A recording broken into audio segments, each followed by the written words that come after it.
today in the studio with me is Dr. Chris Burgwald. Again. I know. You're always here. We just can't get rid of you. All the time. But it was important that you were here today because we're going to talk about the Pope's new encyclical, Fratelli Tutti. No. I'm not going to give it the Italian. I'm not Italian. Fratelli Tutti. Okay, I'll let you do that. It's good that we're in video. You got to get the Fratelli Tutti. You are good at that kind of stuff. Thank you. We'll get you to do your Sean Connery sometime on video. That'll be real fun. Sean Connery saying Fratelli Tutti would be really interesting. It would be. Anyway. You have to practice that. Practice. Okay, so the Pope put out a new encyclical. It is about brotherly fraternity, I guess is what you would say. So, and it's caused a lot of consternation, as many encyclicals do. Sure. Yeah. It seems like everyone, not even just from this Pope, from many popes, they cause quite a stir in one way or another. So, can you tell us a little bit about what? Well, finish that sentence. I was going to first. have you tell us a little bit about it, but you want to do something else first. I do. So you actually have already touched on, just in those couple sentences, Renee, a couple of things that I think would be good for us to lay the groundwork on before we actually get into the content of Fratelli Tutti. Okay. So this is you said this is an encyclical letter. Mm-hmm. It's a what? Who's it? What's it now? What is an encyclical? So I'm gonna turn the tables on you. No. Oh, it works so well in Biblical Bites. I thought we could do it in the interview too. So I'm the theologian here, but you're not. So I know what encyclical is, but how would you like? If your husband said to you, so what exactly is an encyclical anyway? I mean, I don't want to sound stupid here, but you and Dr. B talked about I'll it. do it for him. Do you know? I have an idea. I mean, it's basically a teaching letter from the Pope. Yeah. That isn't necessarily infallible. It's not an infallible teaching, meaning he's not in the chair of Peter at the moment. You know, he's not taking that stance, but it is magisterial. Yeah. Whatever that means. Yeah. Whatever difference that makes. You used the word. I didn't use the word. Well, that's what I've read. But what difference that makes, I don't really understand fully. Magisterial from magisterium. What does the magisterium mean? It's the teaching of the church. But how is that different from infallible? See, that's what I mean. You're asking all the right questions. So Confusing. I don't want to spend. We're not going to spend the entire interview, but I think it's really important that we do sort of answer these questions so people can have a sense of what we're talking about. Mm-hmm. So, well said about what an encyclical is. It's a teaching document, a teaching letter, if you will, from written by our popes.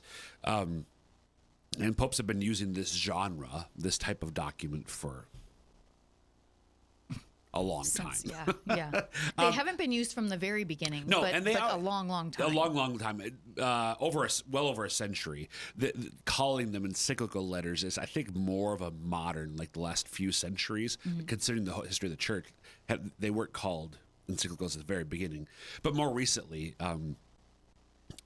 So, as you said, it's a teaching document from the Holy Father. So right there, I think it's really important for us to think about how we approach documents like this. Like you said, they're controversial. So that's kind of the other thing I want to touch on here, just by way of foundation. But this is our spiritual father who's writing to all of us as Catholics. And in this case, you could say he's writing really to anybody of goodwill. Mm-hmm.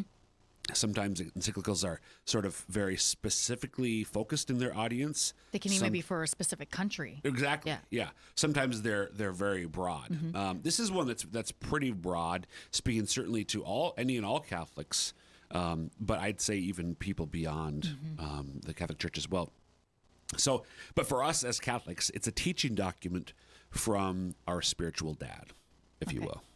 So, when our spiritual dad speaks, we should receive what he says with filial reverence, affection, and obedience. Filial, like familial. Yeah, exactly. Like a family. Yeah. Filial from like filius, like child. Like so. We should receive it. This is obviously something the Holy Father spends some time working on. It's a long document. Yes, it is. It's very long. so he spent some time working, and we should receive it with that familial sensibility to it. Now, that doesn't mean that this is not an infallible teaching. So not everything in here is a matter of you have to absolutely, completely agree with it. On the other hand, like sometimes as Catholics, we get caught up on, well, it's not infallible, so I can, no, I'm going to just dump that part. Infallible just means it's like an extra stamp of authority. This is really true and really important for us as Catholics. But every doctrine the church teaches, just every formal teaching, not talking about documents here per se, but a doctrine of the church is true. Mm-hmm. Every doctrine is true. If something's at the matter of formal teaching, it's true. Now, our popes, it's not every time they teach, it's not always infallible, and it's not always actually doctrinal in nature. Right. So, like a document like this, again, especially considering its length, but every encyclical has teaching where you distill it down where the doctrines that are being taught, but then they have explanations and exhortations, encouragement, challenges, and so on, sort of around the core doctrines that are being taught. So when a pope writes an encyclical, we should recognize, okay, this is Dad giving me, this is something that he really wants me to be attentive to. Is it possible there are some things here that maybe he was a little bit off on? Potentially. Not if it's an infallible thing or if he's repeating a doctrine the church has always taught, but maybe some other things, something where he's making a judgment call, like if my dad said to me, Chris, you need to love, honor, and respect your wife. I'm going to give you that advice and that counsel. When you get married, or now as married as I am, love, honor, and respect your wife. Like that, in a sense, that'd be something true that I should receive and accept. If you said, Chris, that means that you should give her back massages every day and twice on Sunday. Sorry, Dad. Right. So the first thing is like, that's true. Mm-hmm. But then the second thing, like, well, no, not necessarily. Right.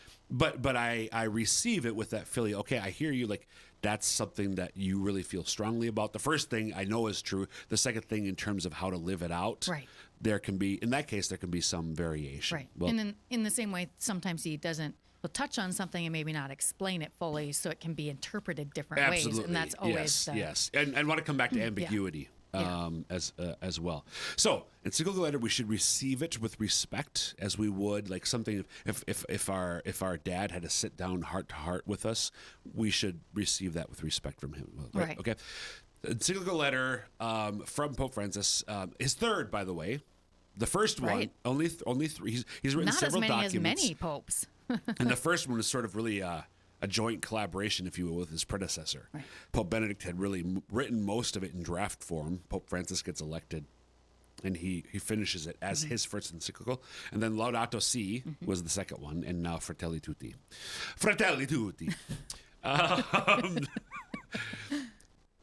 Controversial. So, as you said, virtually every encyclical, not necessarily all, like not every encyclical touches on something that's going to be sort of a neurological like trigger moment for people, but most are. Like by far the most controversial modern encyclical by far came out 52 years ago. Yeah.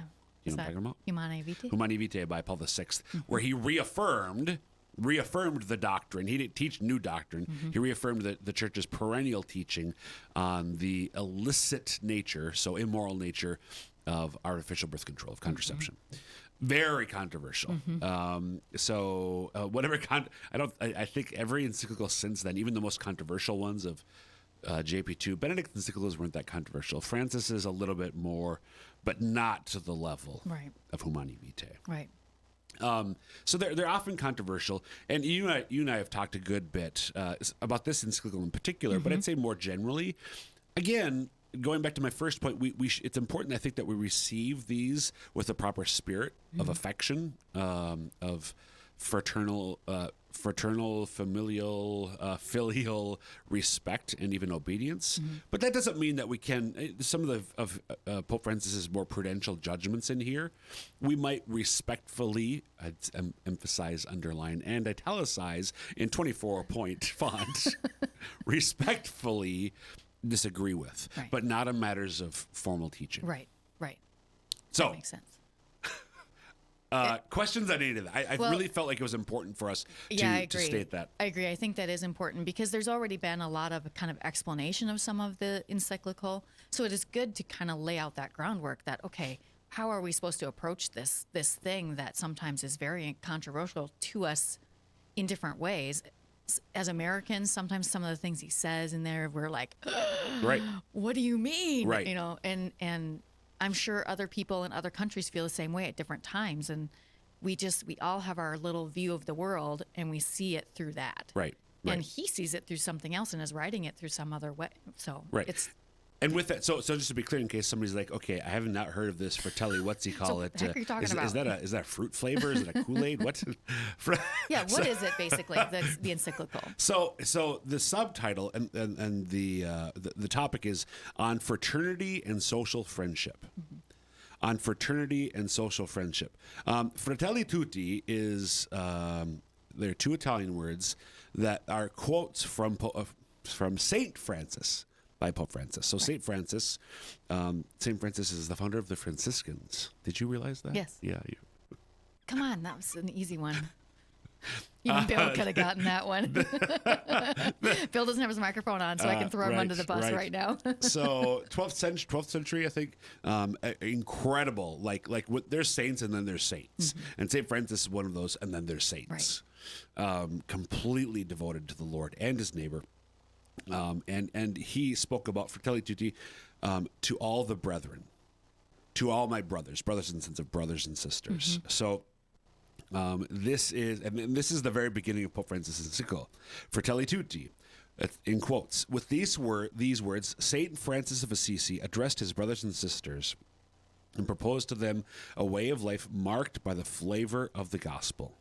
Of the counsels Francis offered, St. Francis, I would like to select the one in which he calls for a love that transcends the barriers of geography and distance, and declares, blessed all those who love their brother as much as when he is far away from him as when he is with him.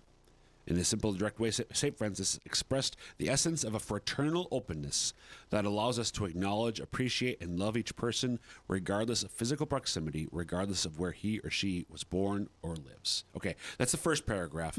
I want to take the time to read that, just so you get a sense of what he's after, because this is a controversial document, because he talks at points about economics and politics.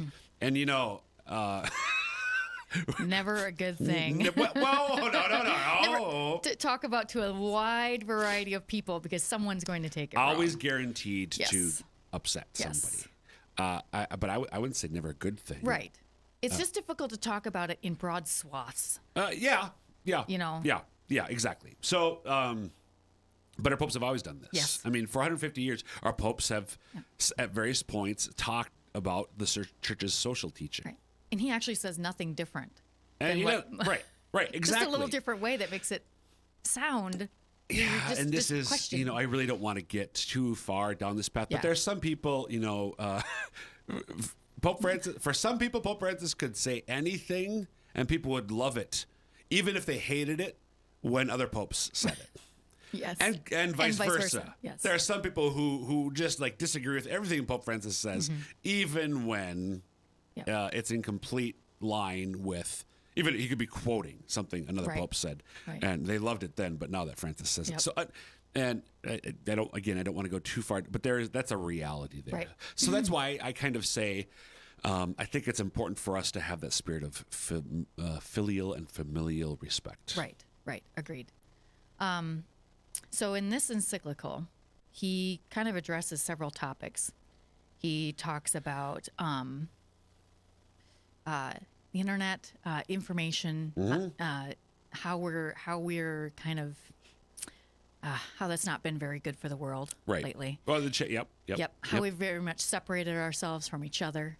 I'm kind of giving this a broad, general feel to it. He talks about the free market a little bit, but he also talks about abandoning each other and how we've kind of done that in the world over the last century. Right. And how we need to basically come back together. And to me, so I had written down as I was reading a lot of this stuff, because I've read parts of the Encyclical. I've read several different articles and essays about it, and coming from both sides. And to me, you and I talked a little bit about specifically the property rights one, which you can explain in a second. But to me, what Pope Francis is trying to say in all of this is that we want to try to make the world a better place. Yep. And the problem is us. It's sin. So as long as sin is in the world, no economic or government system is ever going to be perfect. Right. He wants us to strive for the perfect or for the better. And it's very difficult. But in this encyclical, he talks in a very, I don't know what better word to use, but utopian way. Sure. Because he does want things to be great and good and Christ-like. Right. So I mean, in that way, he's following the example set by Jesus himself. Right. Be perfect as your heavenly Father is perfect. It just sounds impossible. That's rather utopian, isn't it? Well, yes. And it can never happen fully here as long as sin is here. And he knows that. Yep. But he's pushing us to strive for more. Exactly. And to come together as a human family. Right. Right. And I think that's really, I mean, our popes always, all of our religious leaders at their best, they do all sorts of things when they're at their best, but in this context, pushing us to not be complacent. Don't settle. Right. Don't just accept, this is just the way things are. And if we have the ability, which we all do through our prayers, if nothing else, but if we have the ability to change some things, we should. So, one of the things I know that you mentioned is a private property, which we'll get to, is something that people are like, what? Right. But most of us would agree that human trafficking is a great evil. Right. Well, Renee, let's be honest. That's always been a part of human history. It's never going away. That's very utopian to say we need to work to stop human trafficking, isn't it? I mean, that's just a little bit Or unreal. to end it. Yeah. That's to just me, that's the utopian part, is to end it. But yes, to work to stop it, that's what we should be doing. Absolutely. Maybe we can end it someday. Maybe. There are things that we've ended. Yes. I mean, at least widespread chattel slavery Right. is pretty much over. I mean, There are different types of slavery still. Right. But That's pretty much done. Right.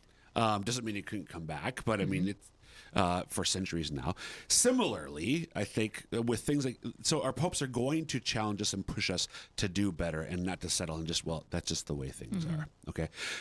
So I do want to make sure before we run out of time a couple things. One, remember, his point here in this document is to remember sort of the universal brotherhood of humanity. Right. We are all creatures of our Heavenly Father. God created every human being on purpose, right? And we're all human beings. So there is a brotherhood of humanity. Now, that idea has been misused in history. The brotherhood of man was misused during the French Revolution. They ended up guillotining hundreds, thousands of people in the name of the brotherhood of man. Right. So the idea has gone crossways at times, sideways at times, but there is a fundamental reality the church has always spoken to. There is a common bond, and we desire all of our brothers and sisters as human beings to come into the family of the church as well, right? So that's what it's about. And one of the things that he does touch on that is a bit more controversial is regard to private property rights. So what's the sense of what you've read and heard? Well, he talks about that private property, that it is a right, but it's a secondary right. And I can't remember how we phrased it. Can you help me here? A secondary right to, the diverse, basically. The universal destination. Thank you. Destination of goods. Of goods. Yes. Which, as we talked about, basically means, I'm going to take this real quick, and then you can pick up on it. Go. Because I felt like I learned something here. Is that it's not that private property rights isn't a right and isn't important. Right. But it means that we don't just take all our stuff and hoard it in our pile. Right. And be like, you stay away from my pile. Right. So we have to share what we have, and many of us do in different ways. But that's the idea, is so that we share what we have, use it for the good, use it for the good of our church, of our fellow man, of our family, whatever, and don't just, this is my pile. Stay away from my pile. Right. And why is that? So sorry, go ahead. No, you go ahead. Because fundamentally, everything in creation was given to all of us. Right. So there has arisen. No, this is where it's given to all of us. So everything belongs to all of us. So we all hold everything in common. Everything's in common that sounds like communism to me. Wait. Right. That's not what he's saying. It's also not what the Catechism of the Catholic Church addresses when it discusses the seventh commandment, you shall not steal, and talks about the universal destination and the private ownership of goods. For folks who will watch the video, I'm looking on my computer, my laptop. I pulled up the Catechism of the Catholic Church. Paragraphs 24 and following talk about this is a teaching of the church. So people who are maybe skeptical of Francis are like, he's a closet communist. No, it means that. So I do have a right to private property, but it is secondary, as you said, to the needs of the poor in particular. Right. That doesn't mean that they can, break into my house and take stuff away. But there's a quote here that I want to make sure that I read just before we finish up, from Saint John Chrysostom, who said this. He's quoting the Catechism 2446. Not to enable the poor to share in our goods is to steal from them and deprive them of life. The goods we possess are not ours, but theirs. That's always, for an American, it's like, what? If I could swallow in such a way that you could hear, yeah. Now again, St. John Chrysostom and the Catechism and Pope Francis are not communists. No. The Church rejects communism, yes. Absolutely. But just the reality that my private property is not an absolute. My right to private property is not an absolute right, which trumps every other possible thing. There might be times when I will be called, as a matter of justice, to give from what I have to somebody who is truly in need. Right. Now, that doesn't mean that my kids, well, Dad, you owe me a Porsche because, I don't have one and I want one. No. I mean, again, reasonable and so on. But that's just one example where I think something that some people, when they read this, are going to be like, what does that mean? You have to read it in awareness of the church is always calling us, as we said earlier, calling us to more, not to be selfish, but to love our neighbor, to do what we can to serve them. Right. I see it as we want to understand it as God wants us to share our stuff with everybody. Right. We don't want the government to make us share our stuff with everybody. That's the idea, and that's what Pope Francis is talking about. And he's not talking about now. I mean, taxes. We do. I mean, there's a way in which that is a legitimate thing. Yes. But Pope Francis is not getting into the weeds on. Right. You must set your income tax brackets at such and such %. That's not his competency. Right. It's not his role. It's not his. He's not an expert on tax policy. He's reminding us of moral principles here. Yep. Love your neighbor, care for the poor. Yeah. And how we do that, he doesn't get too much into the weeds at all. Right. He does remind us, okay, sometimes the systems we have aren't perfect. We need to improve them as well. Maybe we could tweak some things. Yeah. The last thing I want to say is, it is a long document. I told you I would really love people to read it. You're like, nobody's going to read it. No, I knew what you meant by that.